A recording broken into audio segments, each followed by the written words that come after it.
In this session, let's understand how we can set up entity framework inside our project.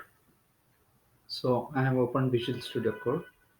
Here, let's click on these extensions. Here we have the search box where we can search for NuGet Gallery. Search for NuGet Gallery over here. So this is the one. Since I've already installed, it's showing as uninstall. So since it will be the first time in your case, you can click on install over here, this button, so that NuGet Gallery will be installed on your machine. Okay. So once this NuGet Gallery is installed, this extension as part of Visual Studio Code, next what you can do is just press Control Shift P. So this Control Shift P will open command palette for you. Okay. And here you can search for NuGet. Okay. If you search for NuGet, then you will be able to see open NuGet Gallery. Click on that.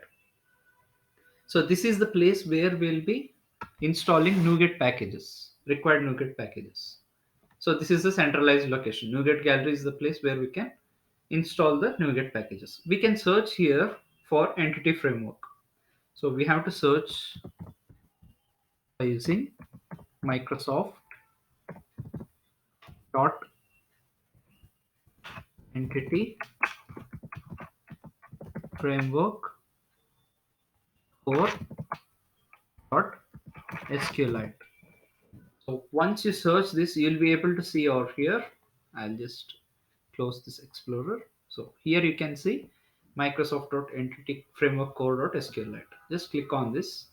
And here you'll be able to see this pre-release checkbox. Just check on this checkbox. Select entity framework core.sqlite. You can also select this api.cs project. Okay. And here you'll be able to see which version you want to install over here. So here you will have this drop down for selection. Okay. So required version, any stable version you can use. So I'm just going with 6.0.10. Okay, I'm selecting this and I'm clicking on install.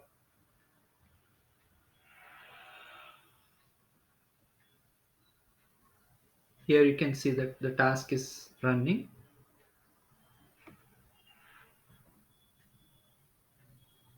It is installing entity framework core.sqlite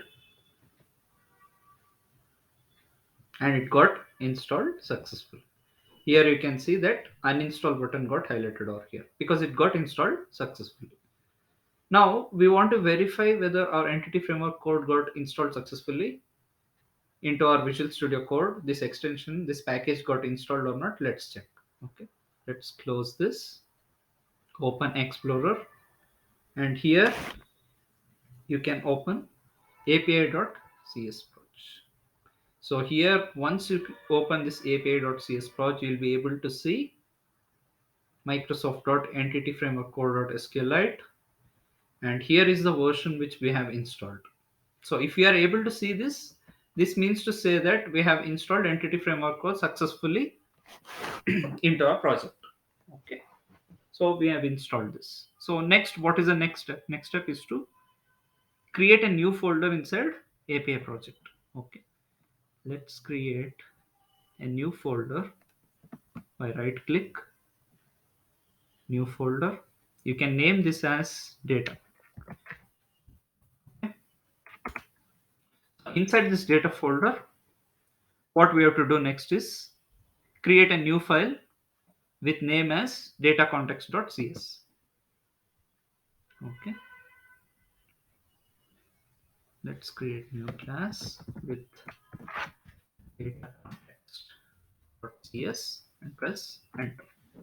Okay, and here you'll be able to see data context class got created successfully and it is under this data folder. Okay, so now we have to make use of Microsoft.entity framework core inside our datacontext.cs class.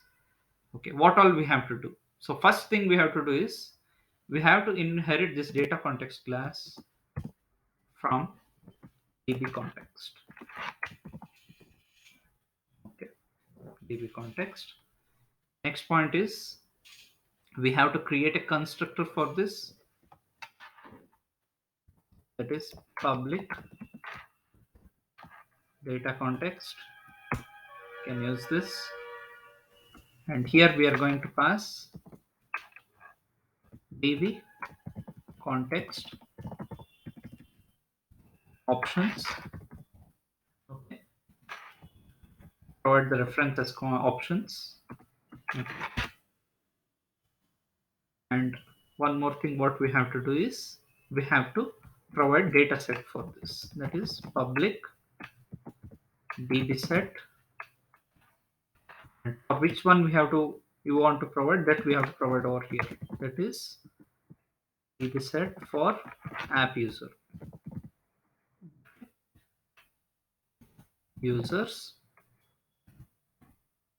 get and set. So this is the basic class which we have created as part of data context. Okay, having this data context constructor which where we are providing db context options for this, and we have creating db set for this as well. Okay, so what is the next point is we have to make necessary changes inside our startup.cs class for including the SQLite, and we have to pass the connection string over there. Then only we'll be able to make use of entity framework. Okay, so whatever the DB context which we have, that is the data context which we have created over here, the same thing we have to make use inside our startup.cs class, and we have to make sure that inside our configure services we are including this as part of those services. Okay, we have to include this. It's nothing like we are registering this service as part of configure service method inside startup.cs. So how to do that, let's see in the next session.